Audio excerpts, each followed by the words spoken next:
welcome you to our very important discussion on pesticide abuse.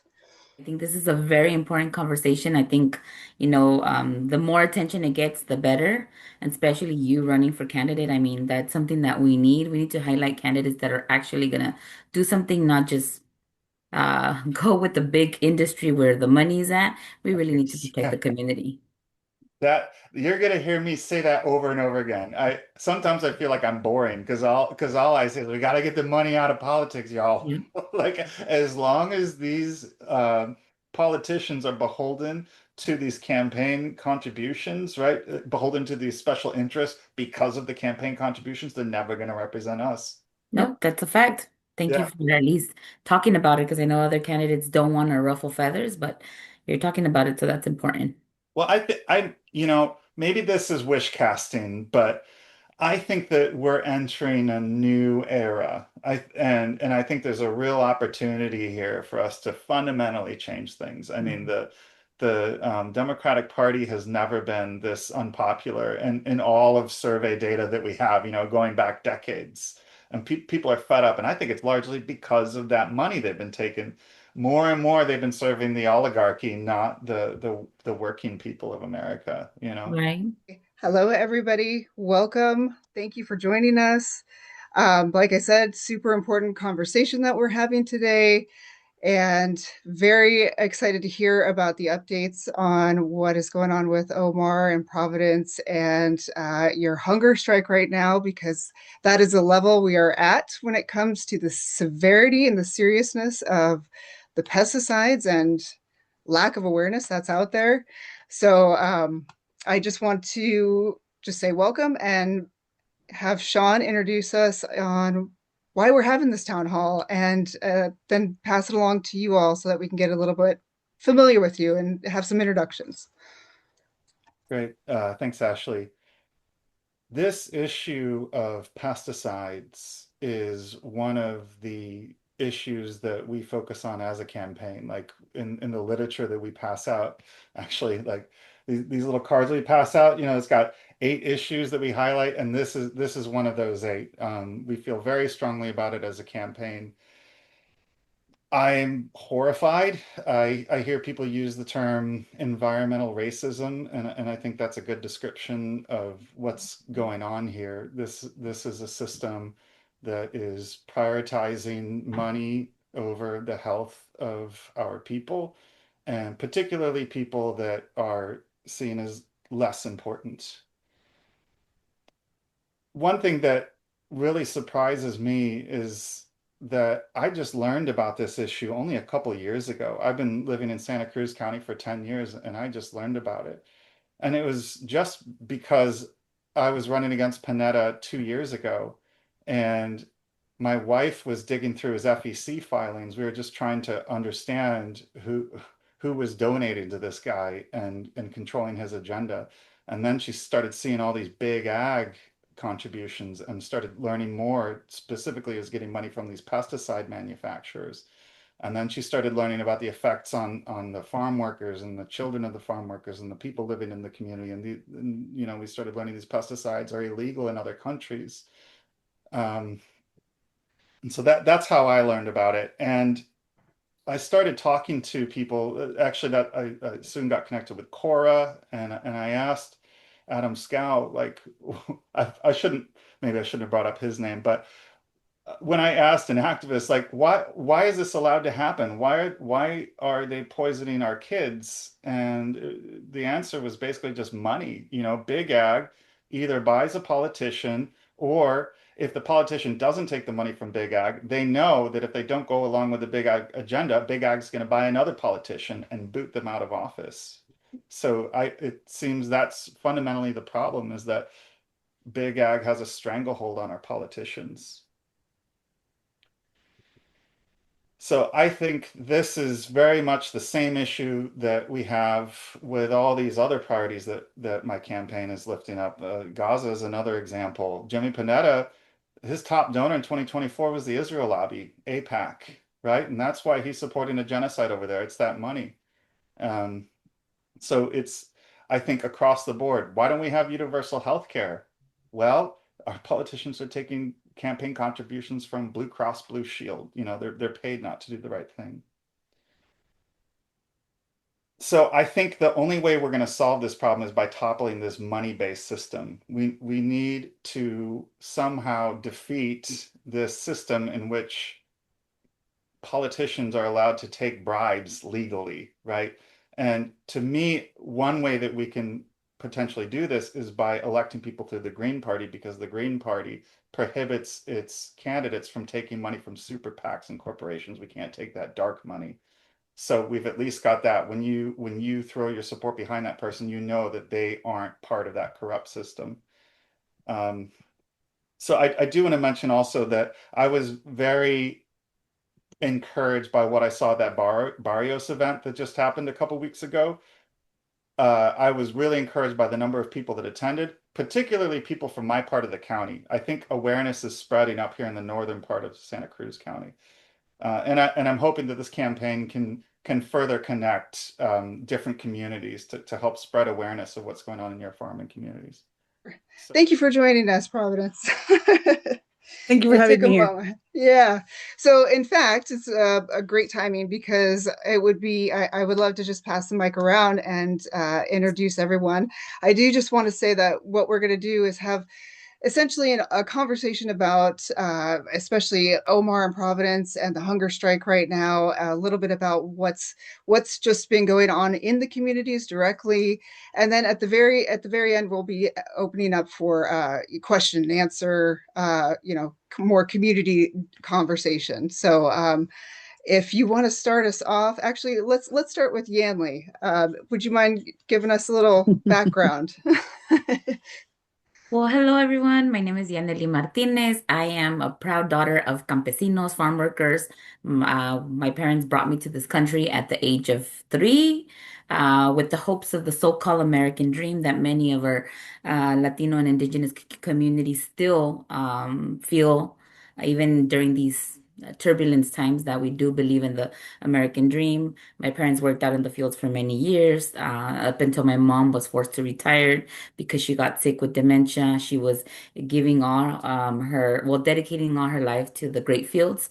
And so I know that chlorpyrifos, which is one of our OPs that is no longer used in the state of California, was banned back in 2020. I know that that was a key factor for my mom's illness. And after that, my father was forced to retire as well to take care of her.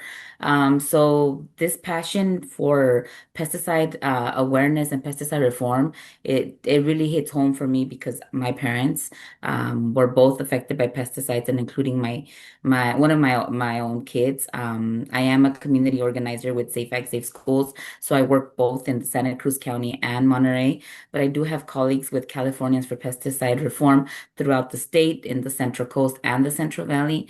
And so this is a fight that we need as much awareness. We need as much people to continue to be the voice for others, especially our most vulnerable, our most community that gets scared to speak up because of retaliation. So, and I also am so honored to be here with all of you today, and also Omar and Providence, just because of what you're doing. That's a huge sacrifice, and I know that you're doing it from the bottom of your hearts for so many others. So much love and respect to both of you.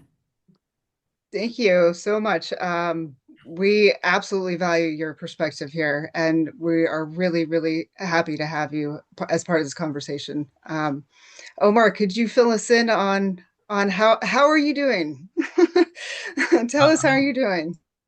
I'm doing okay. I've been doing a lot of presentations. I've been going to a lot of schools, doing 3, 4 presentations per school, and I'm excited about it because a lot of these students know about the problem but don't know the facts.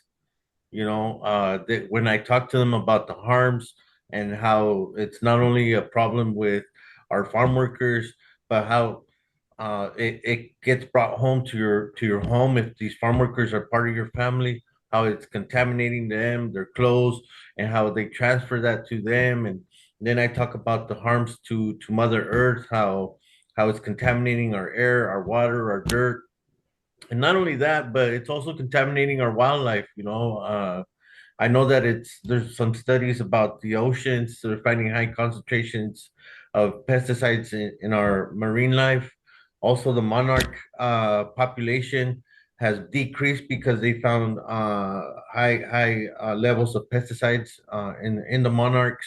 So it's not just a people problem. It's Mother Earth, it's wildlife, it's our air, our water, and the response that I'm getting from the students, what can we do? How can we help? We didn't know this information. We want to be part of this, and so it's an honor to be able to talk to these people and see that they have interest and they're worried. I've done some elementary schools, and their questions and their reactions is a little different than high school and college students. Their concerns are like, are my parents gonna be okay? My parents work in the fields, and they're worried, and it's sad that they have to worry about their parents, at that age, and having that sense of fear, what's gonna happen to my parents. So, uh, but there's a lot of positive reaction from all these students. And they want to join, they want to help, they want to make change. So it's been a big motivation for me to continue to do this kind of work. uh Yesterday, uh maybe 2 days, 3 days ago, I started to feel exhausted. I noticed that my body is asking for me to just relax and conserve energy. So um, I have to today. I didn't do anything, just doing this event, but I have to learn how to listen to my body and conserve energy because I still have other presentations that I plan on doing, and I want to be able to make it to those presentations. So I gotta like slow down. I've, uh, of course, I'm hungry. I'm sick and tired of chicken broth and beef broth. So people have brought me, uh, uh, bean broth, vegetable broth. So it's nice to taste a little something different. But and I've lost quite a few pounds. I got on the scale this morning. I'm at 200. Started off at 212. So, and I still got 13 days to go. So I have to really slow down and pace myself. Thank you for saving some of your energy for us. We absolutely we're honored to have you here and to have your time, because I think every single event, every time you're able to speak to somebody about this and shed some of that light, I mean, it's literally one person to another. It's so important. So it's really admirable. It's a lot of work. It's a lot of work. So thank you. And Providence, if we could hear how you're doing and tell us a little bit about Hi. you. Well, thank you very much. My name is Providence, and I was born and raised in Watsonville. My grandparents brought my mother and my dad came over here. They immigrated over here to work in the fields. So they've also worked in the fields. And my grandpa was a bracero. So my family's been growing now for the past 30 years. They're actual growers at Driscoll's. And I know that retaliation, they are telling me that, I am putting them at risk, but I don't believe in staying quiet anymore. I don't believe in allowing this to continue. So I'm putting my life on the line. And this is extreme what we're doing, because I believe it's necessary to awaken the urgency amongst us all. It's the well-being. Our well-being cannot be sacrificed for the profit of others. It's time for us to unite and to stand and to demand accountability from all these people. We need to reject complacency. If we allow this to continue, how many more kids will die? This is murder, poisoning us. This is murder. They're murdering us slowly but surely. And that's not okay. So I know a lot of things that a lot of other people might not know, the inside of what's really going on over there. But the Mr. Ryder Miles, I know that he made a comment, and he said that they're not the right department that we should be complaining or that we should be saying anything to. He tried to pin the ball on another department because they're the ones in charge of overseeing the pesticide use, and you know, just went on that. And I believe that it is him who needs to be held accountable. And he is the one that needs to make a difference. And he's the one that makes the call. And they are the ones that make the decisions. As the growers, the decisions are not made by growers. Growers don't make any decisions whatsoever. They don't even decide where to grow, what piece of land they're going to grow on. Everything is done by the company.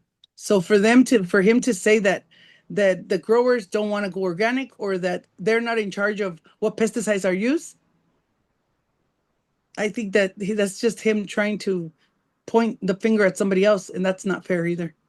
He needs to be held accountable. This is murder. What he's doing, he's poisoning us. And Just want to say before, and then have Sean take the mic here and start us off really.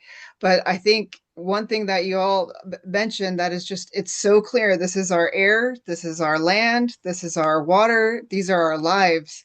And from the grower to the person in the supermarket, it's impacting all of us. It might not be, hey, it's hard hitting news, and everybody look at all of these people that just died. Like it's the slow progress of it is what makes it so hard to pinpoint and amplify, and they really don't want you to know it. So I'm just really glad that we're having this conversation. So Sean, yeah, could you lead us into our discussion here? yeah, well, I think the first thing that we want to talk about is why why Omar and Providence, why are you having to resort to such an extreme tactic? I mean, someone shouldn't have to go on hunger strike to deal with an issue that should be dealt with legislatively. I mean, especially something that impacts so much of the community. Omar, could you talk about why it is that you've gotten to this point where you've had to do this? Well, I'm a Watsonville Brown Beret. I've been a Brown Beret since the early 90s. We fought against pesticides in the 90s. And then coming from a community that has so many campesinos working in the fields, and just over the years, just seeing so many children suffering from all these diseases, respiratory, ADHD, cancer, and all these other diseases that it caused. I've seen it all over my community. And I've always been a follower of Dolores Huerta, follower of Cesar Chavez. And um, when Dolores Huerta was back here in Watsonville in May, she made a few comments that really stood out to me. One was that a lot of these harmful pesticides are not being used around the country. They're used in the United States. Uh, so that was alarming to me. That the other one was that she brought a farm worker that spoke about her experience, how she was had already kids before she had been working in the fields, and she became pregnant, started working in the fields, and her kids were born with uh, disabilities, sicknesses, and then she ended up getting cancer and had her stomach removed. That really hit me hard. And then the other comment she made was that a lot of these chemicals that they use to make these pesticides are the same chemicals that are that were used in the war in the gas chambers.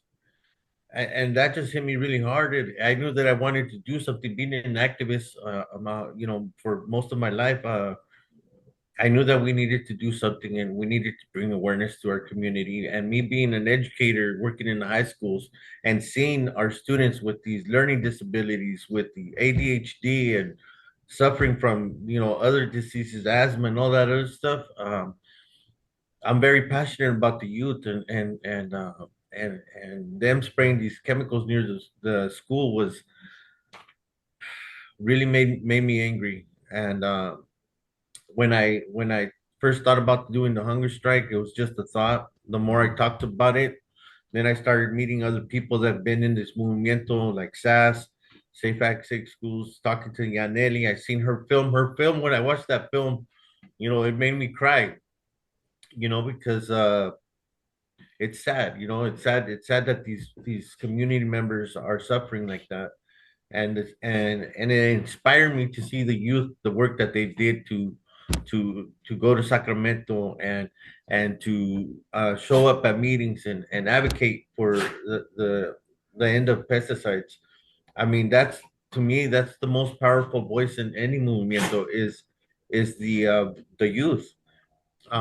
So when I made this commitment, I'm the type of guy that if I say something, I'm gonna follow through with it. And if we're gonna go big. So I made this commitment to stand up for my community and to put my body on the line for them to bring awareness to this problem. And enough is enough. This has been going on for you know, over 100 years. Our farm workers have been fighting for better treatment, for uh, better working conditions. So this is not just about the pesticides, but it's also about the way our farm workers are being treated, the people that provide the food to the world. Nobody's gonna go out there and pick those fields. Nobody is. And the injustices that they have to face with the ICE and the deportation. So it's all part of this movimiento, uh, and I chose to do this hunger strike, and this is a different kind of hunger strike. I chose to go to schools, because I know they will listen to students, and we need to educate them because once I go there and I educate them, I planted a seed, and I know somebody from those students, every time I go, is gonna keep that message and carry it on home and to other students. Yeah, well, clearly you are a man of your word. You do go big, that's for sure. Providence, how about you? Can you explain why it is that you feel you've had to resort to such an extreme tactic? Every other way that we have tried to get the attention or to get answers or to make a change, like rallying or going to speak to these people in person, making appointments. Then after that, after the first call, it took them like 6 months to call us back for the second um, appointment. But I wanna say something to those who hear my call. I'm asking for support. And I want to add their voices to this fight.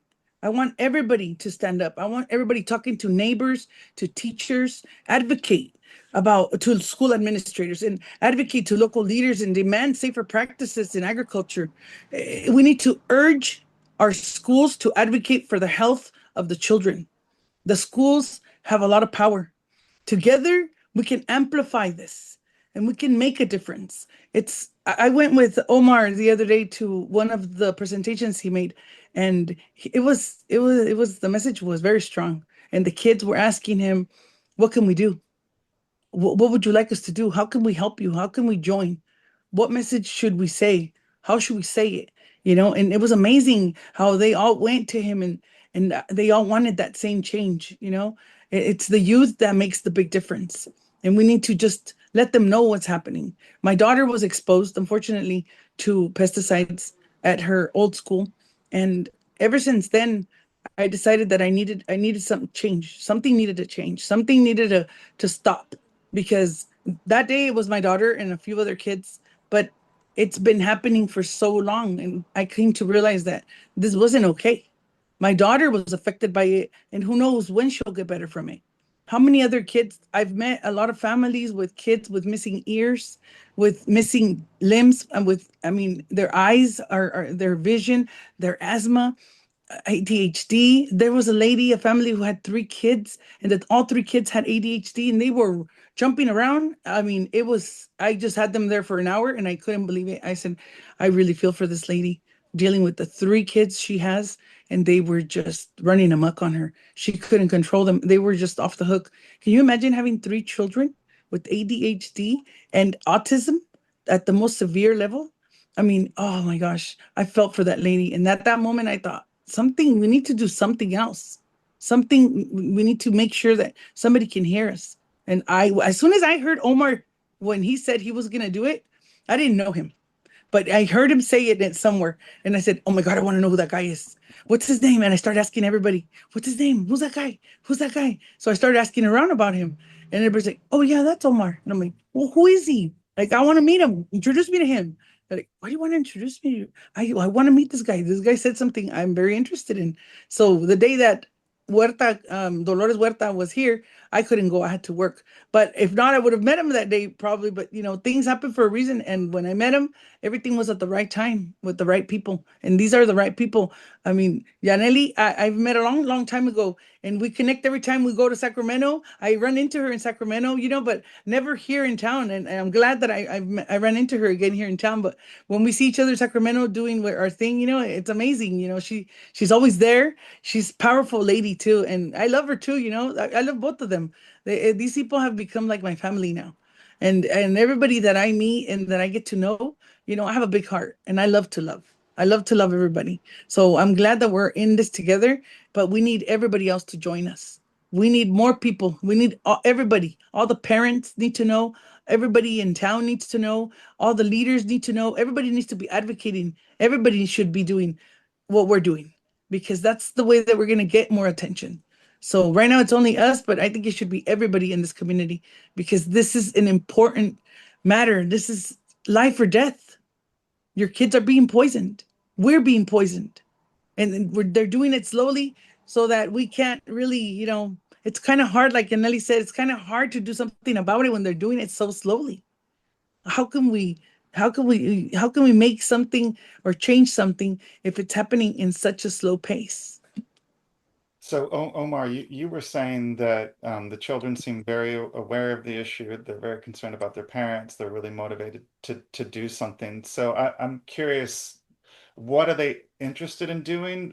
What ideas have you proposed to them they seemed enthusiastic about? And what are your ideas to them Well, we've been proposing that I carry with me these postcards from Cora and Center for Farm Worker Families. I've collected hundreds of signatures at all these events.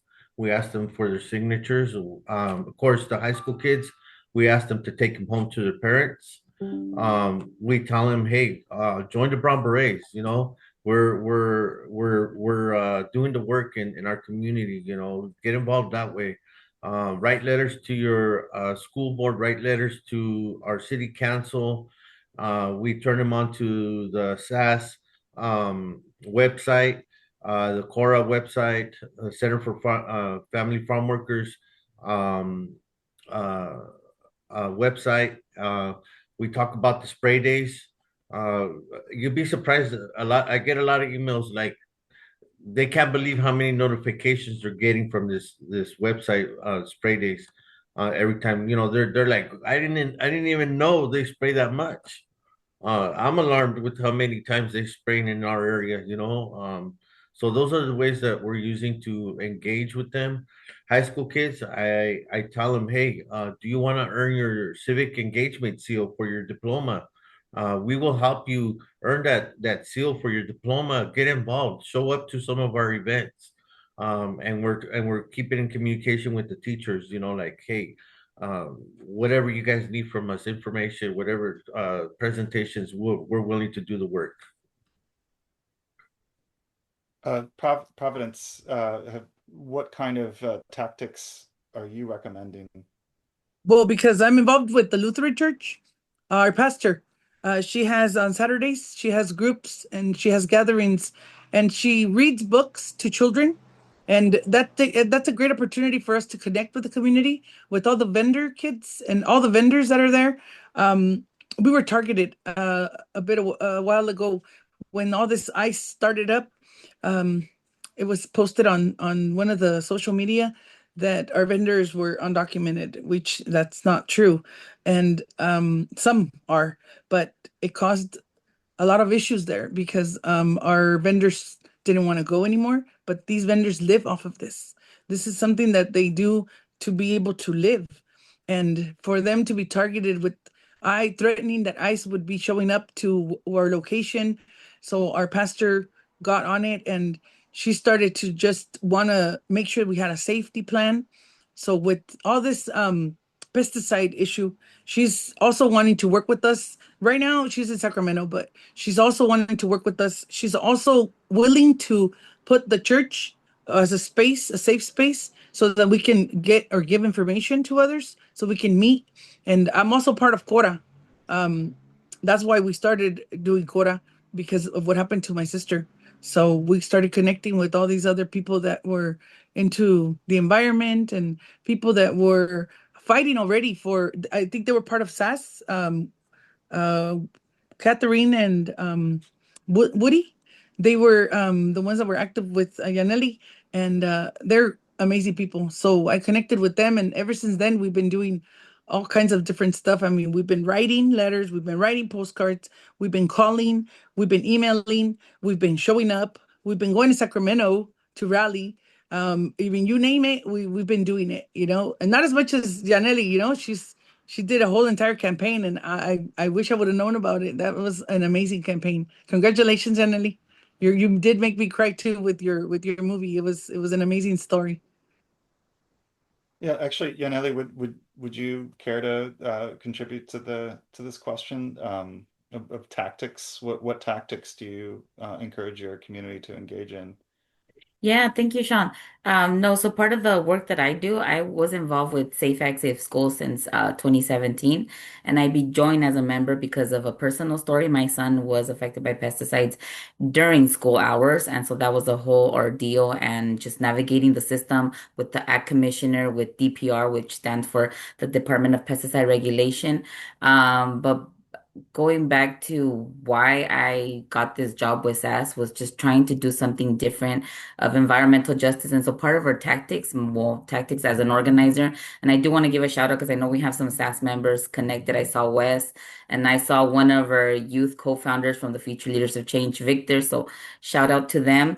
So part of the tactics is organizing and mobilizing. So we do press conferences right outside the Board of Supervisors because they are the bosses of the ag commissioners in Santa Cruz County and in Monterey. So we've been targeting them. We also do bills. We just ran a bill last year and the year before that. So the AB 652 basically created an environmental justice within DPR. Never been heard, never been done. And finally, many of our Monterey and Santa Cruz members will be a voice in that committee. It's an 11-member committee that are going to be able to advise and work with DPR to make sure that they get on things like lowering the use of pesticides, like putting a ban to some of the most hazardous pesticides that we have.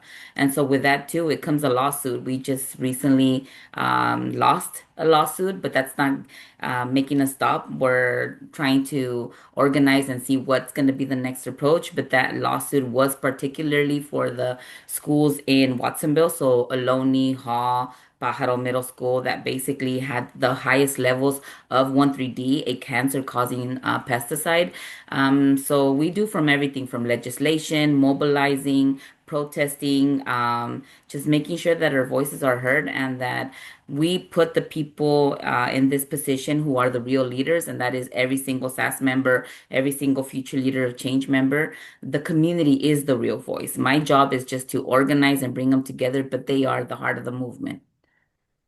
So a question for any of you, do you feel like these elected officials are listening to you? I mean, from the county supervisors to assembly members in Sacramento, like are you being heard? Do you feel like this is moving the needle when you go and talk to them? So I could tell you for a fact, like for us, then we've been working with again, we had two bills and both of them passed. So we did have support, but those actual authors were not local assembly members or senators. One was Alex Lee from the San Jose area, and one was Connolly, Assembly Member Connolly from the Sonoma area. So that speaks volume to how fearful they are because of the amount of money contribution that they get to their campaigns, that they're not willing to put a face to these bills that are obviously going to go ahead and affect the ag commissioners or the big ag companies or the chemical companies in a big way. But we do have to give props to some local supervisors that really are standing tall with us. They attend our meetings, they attend our protests. In Monterey, we have quite a few that support in the past. Now I would say we do have one or two only. But again, like I tell our community, don't get discouraged by these politicians that really don't want to do their job. You, the people, are the ones that get to elect them to office. So I'm sorry, but this is the time that we start to clean house. If you're not working for me or my constituents, then I'm sorry, you're out. So I think, again, the power doesn't really belong to the politicians anymore. It belongs to us, the people. Yeah, amen. So that's really interesting what you said about how it seems like in our region, big ag has a stranglehold. Well, you didn't say stranglehold, but it sounds like you were saying big ag has a lot of control over politicians in our region. But you were saying that a bill passed at the state level, so big ag doesn't control the whole state. Is that right? No, well, the interesting thing is that California is one of those few states. I think it's the only state that has a Department of Pesticide Regulation. So many of the states, and I've been interviewed by different journalists from other states in the country, and so they understand, like, oh, well, California is good because you guys have a department that regulates these pesticides. And so for me, it's a harsh reality when I tell them the facts. Yeah, we do have a department that oversees the pesticides, but the interesting thing is that they don't only work because of the taxpayer money that they receive, they're also getting a huge amount of contribution from the chemical companies. So, boom, there you have it. They work with the chemical companies and also with us, the taxpayers' money. And that shouldn't be the case. That should be something that should be removed within the department. But again, since we do have a state that has the preemption law, that passed back like in the 1980s, all that power, that local power that we had is at the legislative level. And so that's why there's so much lobbyists for the ag companies, for the chemical companies. And we all know that politicians, some of them want to make this into a career. And so they stay for many years in office, receiving huge amounts, and they don't really want to make a change in our community. They don't really care, like Omar and Providence said, if kids are dying, as long as they have money contribution, they're okay. As long as they remain in that seat, they're okay. So I think it's time that we really start shifting, and I'm just so proud of the youth everywhere, not just our local future leaders of change, that are really asking these questions, the Gen Zs, the alphas, and they're saying, I'm sorry, we're not electing these politicians anymore. We want to see who your contributors are. If you're Yeah. getting money from this and that, I'm sorry, you are not going to have my vote. So it is time that we continue that education part because again, they now we know where the dirty money's coming from. Are you finding that information is readily available in your community, the money that each of these politicians are getting? Do people know where to find that? I think now because people are having that conversation that you could do a records request. You could see the campaign contributions, and you could also give props. And like I've mentioned it to many of our SAS members and many of our youth members, you really have to make sure that not only are we supporting these politicians when they're bringing forward policy like Assemblymember Lee and Assemblymember Connolly. We want to be there constantly when they're under heat to support them, to uplift them, to give them contributions from our own pockets, even if it's $5, $20 when they get that reelection, because those are the real politicians. And we should tell our local politicians, shame on you for not supporting us, the people. Shame on you for allowing all these pesticide poisonings in our community. Yeah, I think you can tell how a legislator is going to legislate just by looking at who their top donors are. If I could add to that, Driscoll's is a multi-million dollar company who Billion. donates to a lot of different organizations and people in our community, all the way to the businesses. And I was surprised. This is how big Driscoll's is. I attend ceremonies. I go to sweat lodges, and when I asked for support at one of the sweat lodges, I was asked to not come because they had Driscoll growers in that sweat lodge. Oh, That's how much power they got. So we're not going up against somebody um, that's going to be an easy battle. But I think that if we continue to expose them and expose these people that are causing these harms and continue this fight, I think that right now we have a big momentum to where we can make a change. Part of this fight is to educate the youth, educate them, educate our community, and also support the farm workers that are scared. And we need to find ways to support them and tell them, hey, you're not alone. You guys are not alone. We are here to fight for you. So that's why we're here to ask for any kind of support that we could get. The only way we're going to win this is if we continue to build this momentum and educate our youth. And can I add something?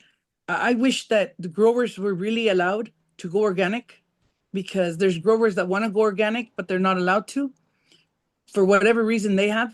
But I would like to be able to say that my family grows organic, and for them to have asked and not been allowed, it's a bummer.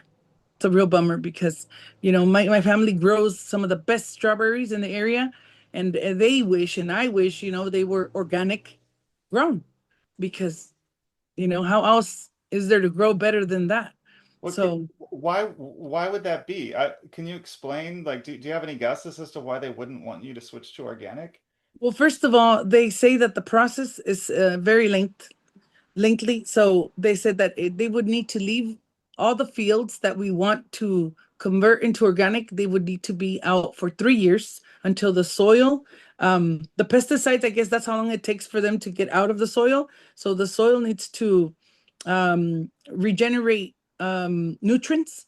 So for them to even start to grow, first it's 3 years, and then there's a process. In those 3 years, there's education that they need to do, there's plans that they need to make, there's certifications they need to get, and then there's learning of them how to deal with pests and how to be able to use different methods of getting rid of different pests that they get in the fields, or how to deal with different sicknesses that the plant gets when it's growing. So the pesticides and the gas that they inject into the soil is it takes too long, and I guess they say that the cost is a little higher, but it's a lot more worth it.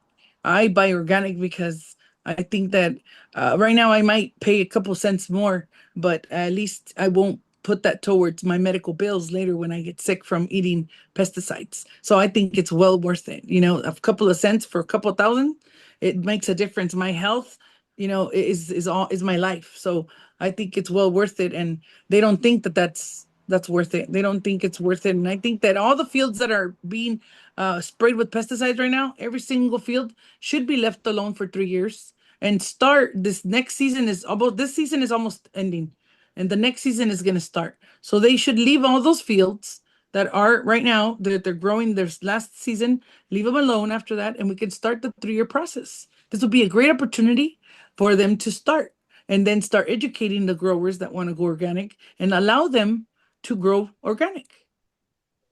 I mean, it seems like we'd probably have to either force them to do it, or we'd have to subsidize it. Maybe I force have a them, but provide list. a subsidy. What's that? I have a list of growers that want to go organic. Okay. So, but it's not going to happen because those fields are dormant for 3 years with them not making money. So It's because would it be realistic to legislate to like require them even at the federal, state, whatever level that like you have to switch to organic, you have to leave these fields for 3 years? Would that bankrupt them? I mean, I'm not really aware of. So Driscoll's is already growing organic, but Mm. they pick and choose where, what side, what fields, what area, because they have it kind of like fenced off for the public. So those areas are different areas, but they are not around schools. So they get to grow organic, so they get to say they're growing organic, but not around the schools. So yeah, they are growing organic. They are experimenting. They are growing different types of strawberry colors. They are doing experiments. They're doing everything they want in different sites. They pick the sites. They pick everything.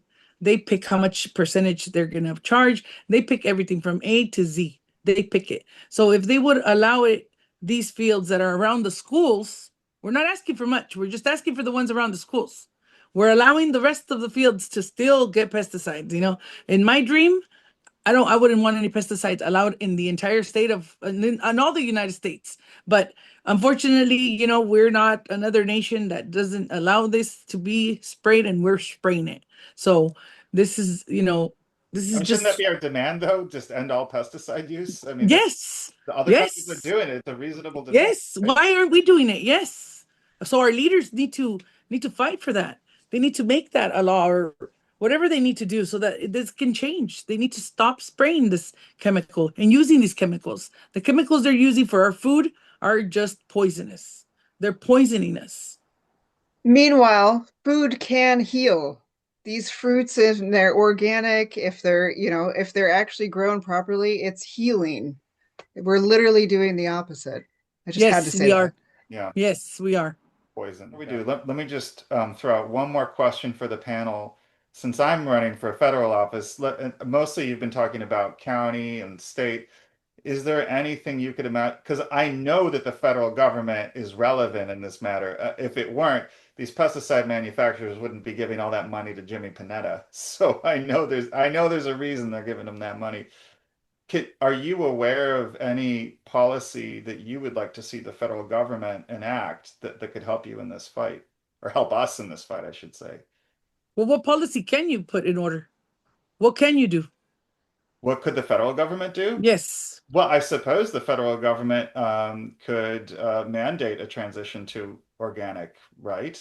I mean, or I don't know.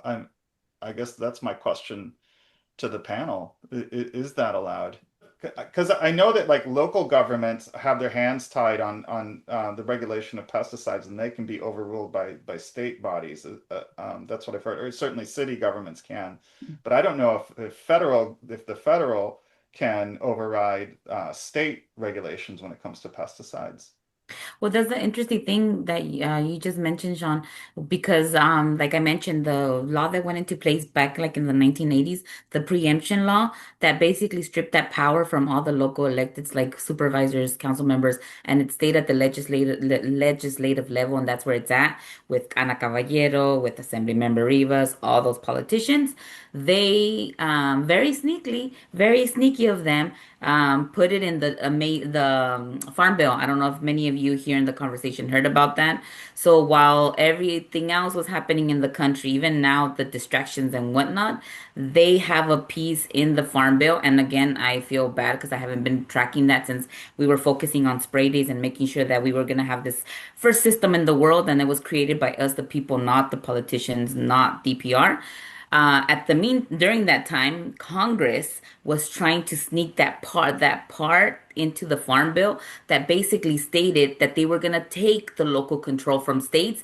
And so what we have in California now was going to go all the way to the Congress. So basically, not even locally now they would be able to control the big chemical companies. It would have to be in Congress, and we all know how that goes, how much money they receive, and they don't care, and they just basically look the other way. So we really need to look at that fine print and make sure that we have these town halls with them, or we are just standing outside the offices of these elected officials so they know that exactly what our concerns are. So I think part of the job for you, Sean, would be really making sure that you remind people, I am going to be looking at the fine print. I am not gonna let anyone else hold me accountable but myself, that what I'm reading and what I'm voting will be what the community deserves and needs. Because when Jimmy Panetta was asked about the Farm Bill many times, we called him, we asked that he pay attention to that.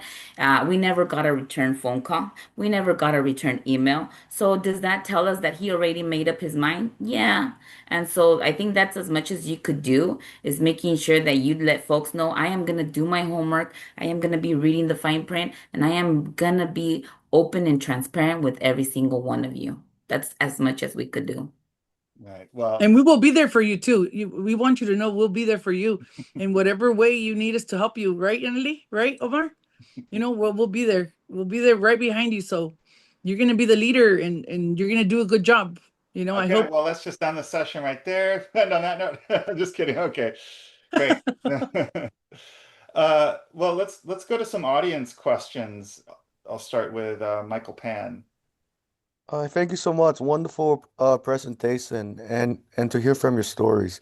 Yeah, my question I wanted to ask is what policies or remedies from someone from boots on the grounds would like to see on some Dougherty's platform to end pesticides on farmlands? And what compensation is needed to assist people who are experiencing environmental harms that have been created by big corporations, policymakers, and public officials to counteract Jimmy Panetta? Thank you. All right, thanks. Does anyone want to take that? I mean, organize. We need to organize the people, educate the people. We need to, maybe we need to rewrite these policies, revisit them. I mean, Yaneli, I don't know if you have something that's policy out there that we could push already, but Yeah, no, that was great, Omar. So definitely part of the conversation would be really making sure that all of us do our homework and understand who the Department of Pesticide Regulation is, who is at the head of Cali, PA. Currently, we have Yana Garcia. She's amazing. She was put in office by Governor Newsom, but we know that once the governor term ends, we will have a new Cali, PA secretary. So we need to be able to meet with whoever it is, have these conversations. We need to know who the head of the Department of Pesticide Regulation is, which is Karen Morrison, and ask them these exact questions and make sure that we hold them accountable. And I think that's what AB 652 is going to do now with the whole EJEC, the Environmental Justice Advisory Committee. They're going to really make sure that they hold DPR accountable because DPR has a very slow walking process. They do have what they call the roadmap for pesticides right now, and they're talking about eliminating some pesticides, but their year to accomplish these things, they're talking about 2050. For me, I call that BS bullshit because 2050, are we gonna be alive? I don't even know if I'm gonna be around, to be honest. But come on, we need to get them out of this mentality of this slow walking process. Kids are dying, like Omar said, like Providence said. People are being harmed every single day. We talk about genocides that are happening. This is a genocide because, like they mentioned, Omar and Providence, a lot of these pesticides were created as weapons of war. They're no longer allowed in war, but why are they allowed in Watsonville fields? Why are they allowed in my community in Greenfield and Salinas? So we need to call it what it is, and this is environmental racism. So It hold is. people are accountable. yeah. And if I could add to that, another way we could be boots on ground is start boycotting strawberries. Start boycotting Driscoll's. Driscoll's has told us that they are working on going organic. They have the resources, they have the money, they could convert these fields into organic, but do they want to? No, because the profit is what they're after. They're not after the safety of people. By the way, the Green Party of Santa Cruz, Green Party of Santa Clara, and Green Party of Monterey counties have all endorsed the boycott of Driscoll's. Yes, and what we need to also do is reach people. Like the whole event at Barrios Unidos was intentional because we want to reach other people from not just Watsonville, Monterey County. We want to reach those other people that didn't know about this problem, and we plan on doing more events. So, write letters to Driscoll's, tell them that this needs to stop. Go to your supervisors, go to your social media and post things about this boycott, about how they're poisoning our children. I think a lot of parents are getting the information now about the pesticides being sprayed near the schools that their kids are going to, and they're alarmed. So we need to keep continuing this movement and educating the people. And as time goes, this is not going to be one overnight. We know that we're going to have to do a lot of work, and I'm in it for the long run. Um, this is just the beginning of something good to come. Are there any websites that we could put into the chat that people could go if they want to join the fight, like Cora, SAS, something? I seen that she put the Farm worker Center for families. Farm Workers in there already. SAS would be a good one. There's also Cora, and then there's also the spray days. The spray days I think everybody should know about this spray days because once you see how many times they're spraying these chemicals, you get the notification at the time, the chemical that they're spraying, and it gives you, I think, a 1 mile radius of where that chemical is going to be sprayed. And you start getting those notifications, you will be alarmed how many times they're spraying. And they're not supposed to be spraying near the schools. I think there's a window where they're allowed to spray those chemicals, and I've seen some of these chemicals being sprayed hours before they go into school. And I've seen chemicals sprayed in the fields, and I'm curious. The next day I drive out there to see if there's farm workers. I've seen farm workers being working in those fields without no notification that the day before they're spraying chemicals. Right. I think somebody was asking for the webpage for the daily so that they can receive the notifications. Can you repeat it again, Omar, please? I don't know the exact. Yaneli, can you give us that website? Yeah, so as long as you go on Google and go under the Department of Pesticide Regulation, DPR, California, it'll take you to their link, their website, and then you'll be able to see where it says Spray Days, their new web system. We've been scolding them that we want an app. It's going to be easier.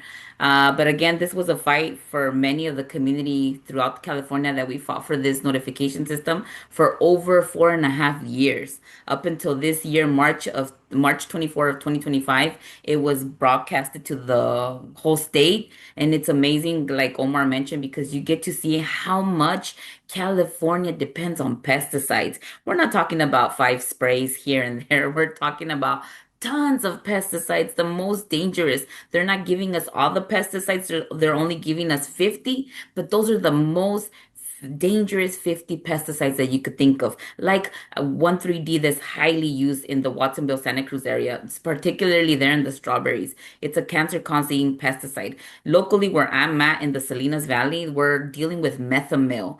Methomyl is used so much. Every single day, I'm getting alerts for methomyl, and just look at the health effects that it gives the community. It is horrible, and we need to really make sure that we voice our concerns. I mean, this is not a perfect system. But it's the first in the world, and it was created because of us, the activists fighting for it for many years. The only thing that it's missing is that exact location. So you only get that 1/4 of a mile. So it's like a guessing game. You have to guess like where exactly in that field is the pesticide application, but at least we're getting those alerts. So educate the community from our campesinos, teachers, nurses, anybody in California. You could literally see what's being sprayed around California.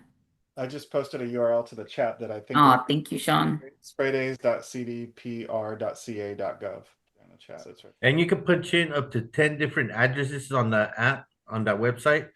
I got all the schools in my area, and in just 1 month, I've received over 70 notifications. It's alarming how much they're spraying.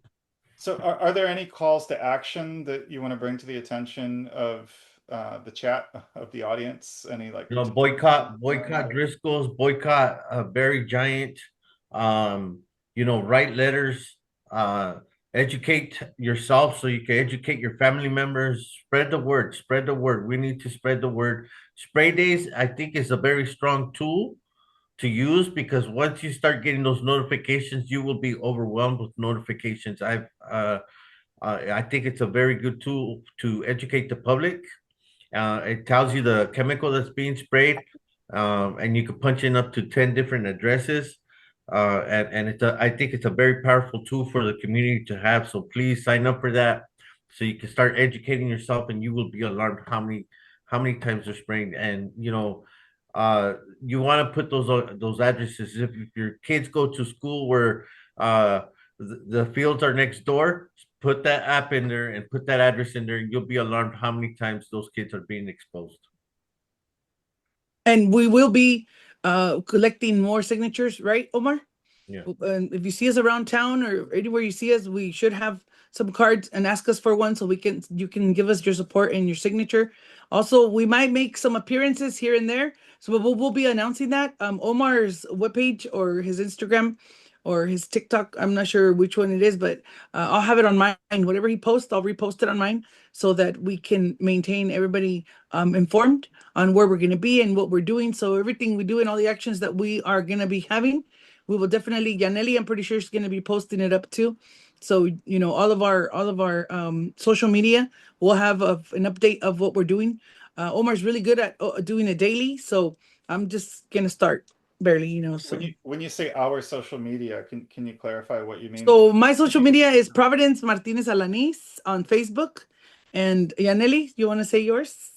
Nelly Martinez, and you could also find us in under Safe Ag, Safe Schools. We're constantly uploading content and upcoming webinars or protests or legislative meetings. Like we had just one where Omar was with us with the Ag Commissioner, and also you guys could follow Future Leaders of Change. They also have their page, and they've been doing an amazing work. And again, finally, we're going to have people representing us at the state that are going to be able to tell DPR how exactly our voices need to be heard. And I know Victor is one of them who's here online with us, but we also have a Watsonville native, Rocio Ortiz, a badass young Latina representing, and she's going to be all the way in Sacramento, meeting 4 times a year and telling DPR, my community's being poisoned. We're tired, and you need to listen to us. So, yes, follow all these amazing pages because there's so much going on. And just as long as you share, that's being an activist. You could create art, you could create poems, you could just come out and support. That is being active in our community. And I think, like I've mentioned it many times, also to end the dependency that we have with big ag, because the consumerist is another hot conversation, hot topic, right? So that's why they're growing so many strawberries at a rapid rate because of just how much the consumer depends on it. But if you really start shifting also and supporting local growers or farmers markets, that's where we hit also Driscoll's in their pocket because we know that, hey, this is the way I want to be able to create healthy foods and healthy food options for my community. So support local growers. That's our main pitch as well. So if I go to a farmer's market, there's no way that I could be accidentally buying Driscoll's. Nope. No. Cool. Okay, that's good to know.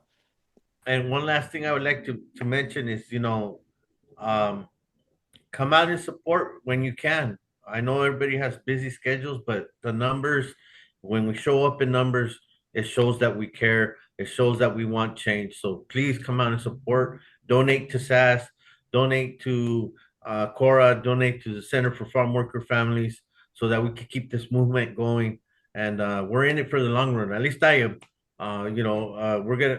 We need to end this. This has been going on for way too long. Too many of our people are suffering. Our youth, our youth are suffering, and we need to take care of our youth. And this affects everybody, even people that don't live in this town, believe it or not, but it affects everybody. This is a problem. They say your success is my success, and if there's no success, then whose success is it going to be? So we need to. I know I have a lot of friends from San Jose, a lot of friends from all different towns, and they want to support us and they want to know what they can do. They want us to go to their town and they want to, just spread the word. So I encourage them to continue on asking, and we will, I know that there's a few people making comments that they want us to go to a few events out of town. Omar is really tired right now. So for him to drive, maybe if somebody can drive us, I know Yaneli is not, I don't know if she's available, but we can definitely try to do, as what we can to go and speak on the matter. So thank you for all the invitations to everybody who's making them on the chat. I appreciate it. We've got Michael, but before we go, Yeah, so question I had, yes, I have a comment and question. There's been conversations and studied studies done on worker cooperatives to address the pesticide crisis or farmers co-op. How do you how do you see the farmers cooperatives making a big difference in stopping, corporate takeover of farmlands? It's not taking over corporate farmlands, but stopping the corporate abuses, investors, harming the farmlands. And if so, what would it take to start a farmland cooperative from a community meso to macro? Thank you. No, I think there's a lot of other people working on that, so that's a great question. I know that what is that group called? Sorry, I'm really bad with names and stuff. I know Land Watch, I believe, does a lot of that. We do also have in Salinas, um, Alba. So they do a lot of co-ops where they teach people how to become farmers and how to achieve their own way of farming, and then also having some money aside to buy property or rent property. So that is a conversation piece as well. I mean, but yeah, that's a good idea of having like maybe a forum where Omar and Providence are speaking and have that information available just for those that do really want that initiative or that start. I mean, but those are, I know for a fact, those are two that are actually doing that work. We're doing more of the pesticide reform work, but I know Alba is amazing when it comes to supporting the local organic growers. Well, I mean, it makes me think of what Providence had been saying about how these growers want to move to organic, but Driscoll's won't allow it to happen because of they've got this simple concern for the bottom line. But with a co-op, you're going to have a different set of priorities, and you're going to have a longer term vision, and you're going to have a bigger prioritization of people in the community, right? The people living in the community are the same people that own and operate the farm. So it's impossible. I can't imagine that co-ops wouldn't bring a huge improvement with respect to this specific issue of pesticides, because the people who own it and operate it live there where the pesticides are being sprayed or would be sprayed. So of course they're going to want to move to organic. So just my uninformed opinion, I guess. I have a question, um, and it's kind of a random question, but I know a lot of people have said, be careful because your family and everything like that. Have you had any direct threats from the corporations, from the industry? Has anything actually come to your door? I'm very curious about that because I know how I serious it is. I I have received a few phone calls, and they have told me to watch out. And so I don't feel threatened, but my family does. And they tell me, you need to watch yourself, don't be careful wherever you go. And I'm like, fine. I'm careful. I look everywhere I go, and they're a little paranoid, sometimes, and so yeah, my family has been a little paranoid, a lot paranoid, but I'm not gonna give up. I'm not, nobody's gonna put fear into me. I don't live by fear. I live by what's right, and God is the only one that has control of everything in my life. So, the creator is whatever power out there, that is protecting me, then so be it, and my creator, I know, is taking care of me. So enough is enough. It has to stop. Whether it's me saying it or somebody else saying it, I've said it already. So now people needs to spread the message. It's the youth that is going to do that. Our youth, my kids. I mean, everybody needs to take this very serious. These people are big. They have big money. They do big things, and especially after what happened to that one guy that got shot, the activist. I did have like 3 phone calls from different people, and they said, see, if you continue doing this kind of stuff, this is what happens to activists. And I'm like, if it's gonna happen, it's gonna happen no matter what. But I don't think that Driscoll's would go that far. I don't doubt it either, but I'm not scared. I'm not scared of anything. I'm gonna speak the truth, and the truth is the truth. So be it. And there's That, power in numbers. So, and you're actually getting media attention, you're actually getting articles out there. I think that's so impressive and so important just to back up, everything you're saying. You have the receipts. Yes, I have the reports right here, Driscoll's. someone, someone So mentioned earlier that you were able to use a church space to create kind of a safe space. So is that something that is currently happening, or was that yes, okay? And you find that is effective in terms of like allowing the community to gather and to feel safe? That yes, that is a very good place. We have a hall, and we work with other organizations doing other things for the community also, but it's a very safe space. So our pastor, her name is Trudy. She's very active in the community also. She's a new pastor, and you'll be hearing more about her. But she does on Saturdays. She's there, and she's available for anybody and everybody that wants to go to the hall. There's also vendors there. Like I said, on Saturdays we have like a flea market. Over 60 vendors are there, so there's going to be a lot of traffic. You park outside and you have to walk in, but it's a really safe space. So it's on 95 Alta Vista Avenue. It's in Watsonville. It's across the street from the DMV. It's a Lutheran community church.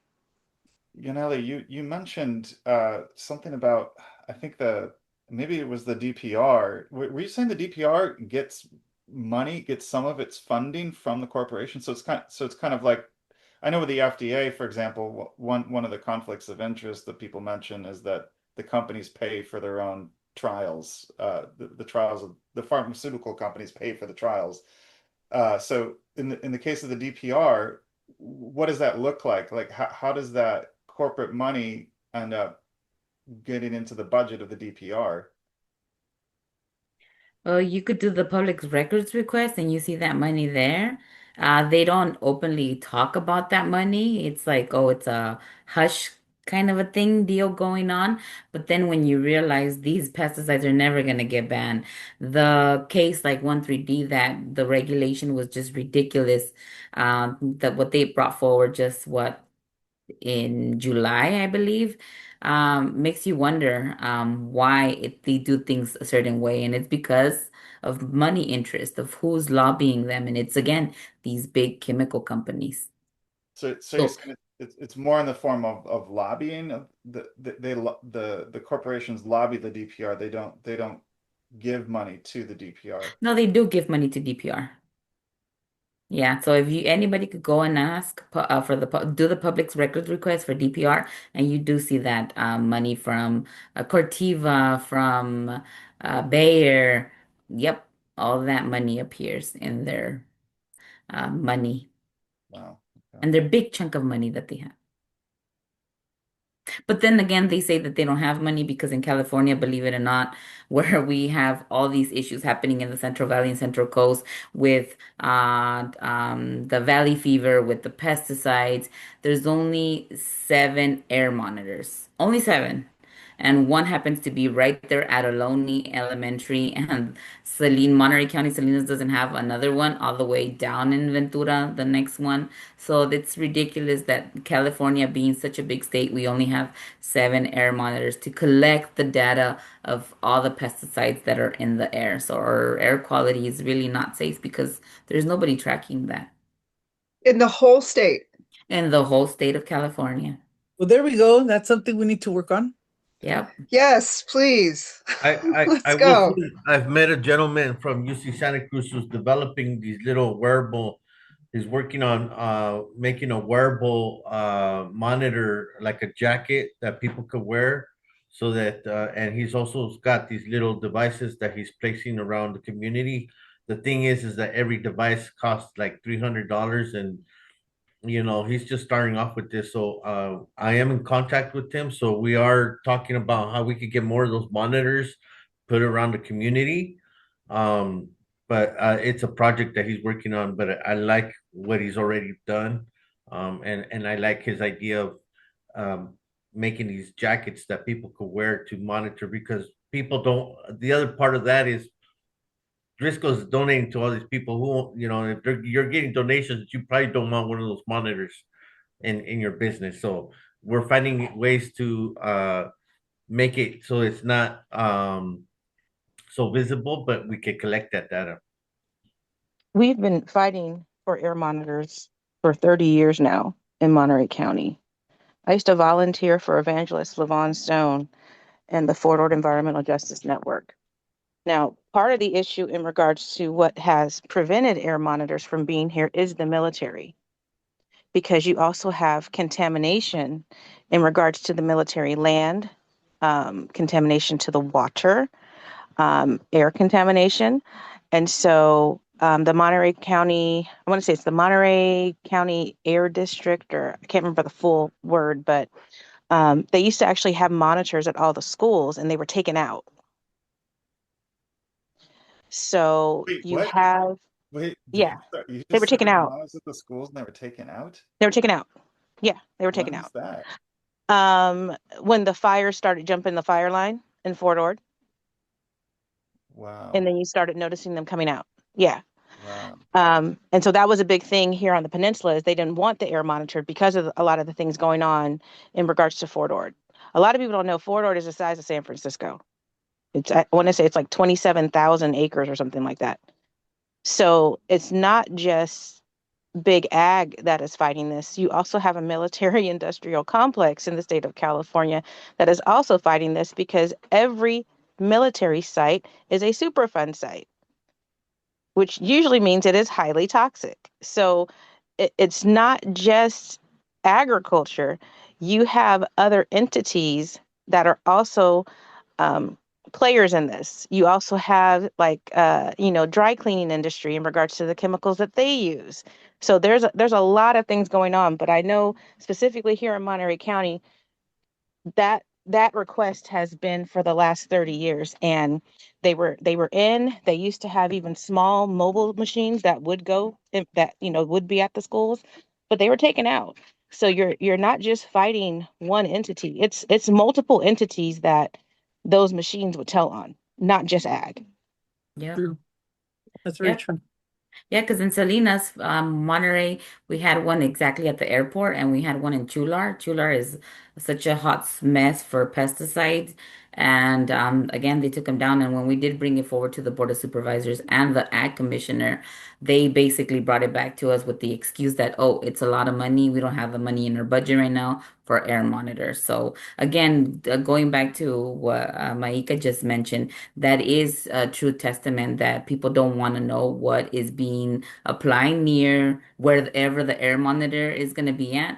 Because again, the Ohlone air monitor is basically showing back the results for 13D in the air, and it's 14 times, not five, not 10, 14 times about above the normal level. And that's what they're poisoning the kids. But people don't want that data. People don't want to believe that's happening, especially they don't care if it's a community of Latino indigenous children. That's something that we don't talk about.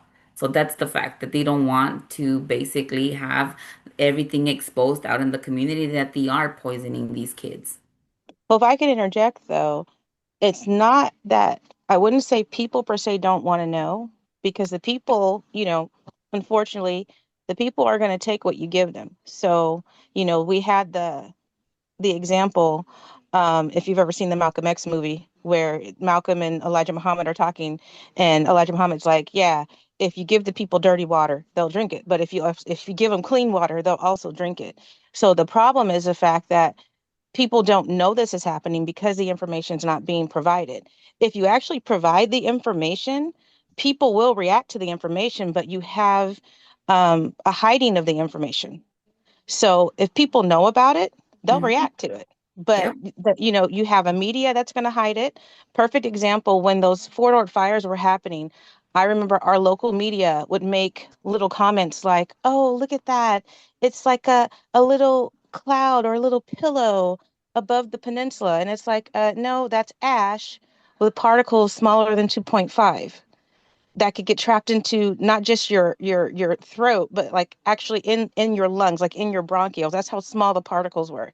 But they called it a cute little cloud above the peninsula. So you have things like that where people are making light of things that are actually very detrimental. Hmm. So if we didn't use soft speech and things like that, and we actually told people what was really going on, then yeah, you would get a reaction. But that's also part of the reason why people are not being told what's going on.